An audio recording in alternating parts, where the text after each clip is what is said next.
జూబ్లీహిల్స్ నియోజకవర్గంలో మంత్రి Vivek Venkataswamy morning walk నిర్వహించారు. ఈ కార్యక్రమంలో భాగంగా మార్నింగ్ వాక్ విత్ బూత్ సభ్యులతో ప్రభుత్వం చేసిన అభివృద్ధి పనులను మంత్రి పరిశీలించారు. ప్రజలు చెప్పిన సమస్యలపై మంత్రి వెంటనే స్పందించారు. టీ తాగుతూ వాకర్స్తో మాట్లాడి సమస్యలు తెలుసుకున్నారు.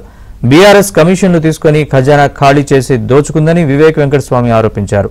సీఎం రేవంత్ నాయకత్వంలో తెలంగాణ అభివృద్ధి పదంలో దూసుకెళ్తోందన్నారు.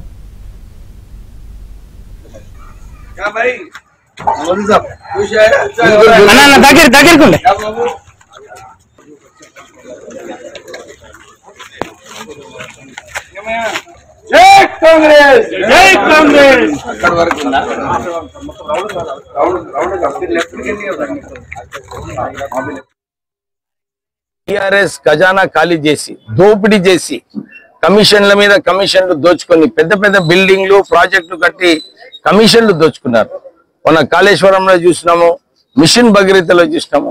ఎక్కడ కూడా ఒక్క పైసా ప్రజలకు ఉపయోగపడలేదు. ఇవన్నీ దోచుకొని తినడం వలన ప్రజలందరూ కూడా మన మార్పు కోరినారు.